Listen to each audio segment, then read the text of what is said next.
গুমড়োমুখ হতে যাব কেন? আমার চেহারা কি গোমড়া? দেখো না আমি সুন্দর করে হাসি। ইয়াহ, এটা তোমার হাসি?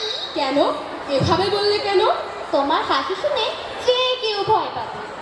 এজন্যই তো আমি কারোর সাথে কথা বলি না, নিজের মতো করে থাকি। তুমি তো বকবক করতে এলে।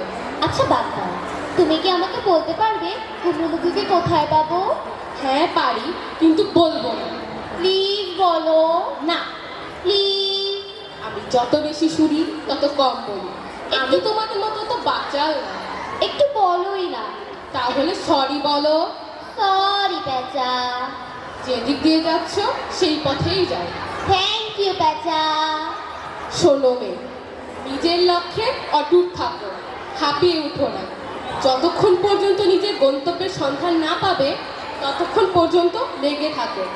গুমড়োমুখকে খুঁজে পেলে তাকে হাসানোর চেষ্টা করো।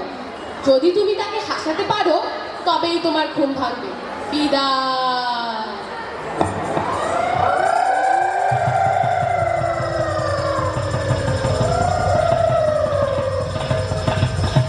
গুমড়োমুখকে খোঁজার সূত্র দিয়ে উড়ে গেল পেঁচা।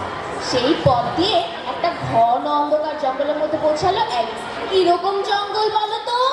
ঘন অন্ধকার। অ্যালিস দেখতে পেল সেই সাদা খরগোশ একদল মানুষের সাথে ললিপপ খাচ্ছে আর খুব জোরে জোরে হাসছে। অ্যালিস সাহস করে তাদের কাছে গেল। কিছু মনে না করলে আমি কি একটু জানতে পারি আপনাদের মধ্যে গুমড়োমুখকে? এই, তোমাকে না চেনা চেনা লাগছে। তুমি যেন কে? কোথায় যেন দেখেছি। না, মনে করতে পারছি না। থাক, আর মনে করে কাজ নেই। কে তুমি? বাড়ি কোথায়? আসলে আমি এক আজব দেশে হারিয়ে গেছি। আপনারা কেউ কি আমাকে বলতে পারেন আমাকে কে সাহায্য করতে পারবে? ও হ্যাঁ হ্যাঁ, মনে পড়েছে। তুমি সেই ছোট্ট ছেলে না? ছেলে? আমি ছেলে হতে যাব কেন? চুপ করো পাগল ছেলে। শুনুন, আমি না পাগল আর না একজন ছেলে। পাগল নয় তো কি? দেখতে পাচ্ছ না আমরা এখানে ললিপপ পার্টি করছি, আবার উল্টাপাল্টা প্রশ্ন করছো। আমি উল্টো পাল্টা প্রশ্ন করছি না, আপনারা উল্টো পাল্টা উত্তর দিচ্ছেন।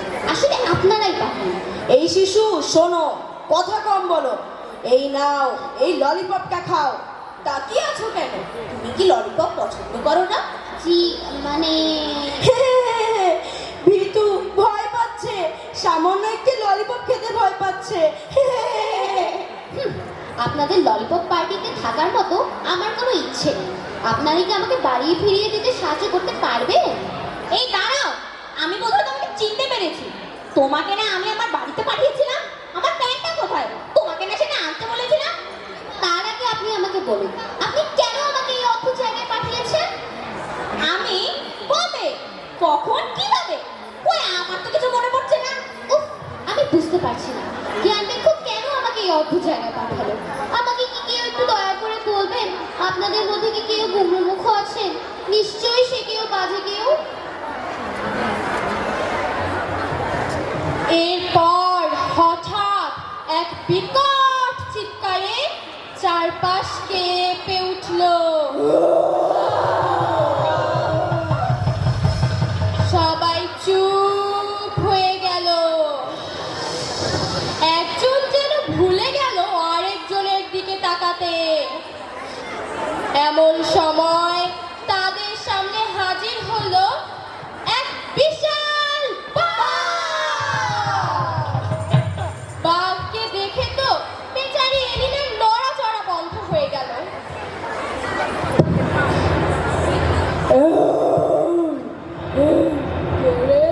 আমার ললিপপ বাগান থেকে ললিপপ চুরি করে খাচ্ছে, এক্ষুনি বল, তাহলে সব কটাকে চিবিয়ে খাবো।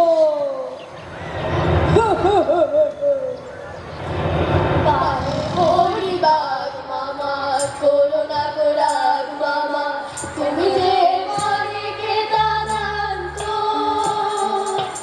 তুমি যে মানিকে দাদান্ত, এ যে বিনা মেঘে করে বাস, কে যে বুঝি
হাসাতে হবে, না হলে মুক্তি নেই।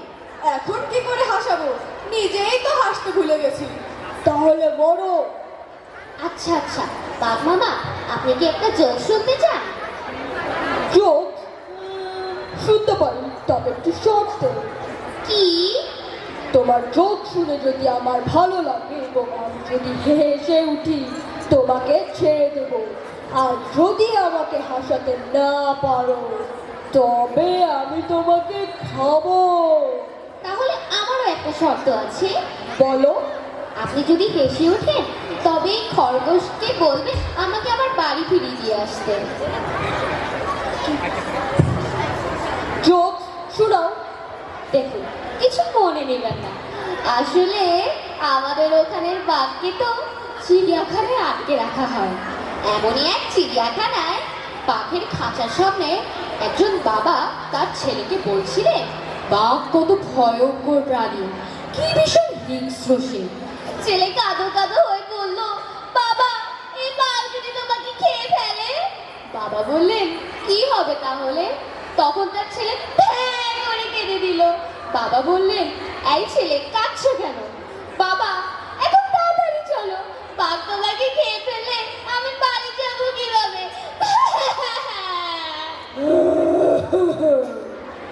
যাও তোমরা, বাড়ি ফিরে যাও।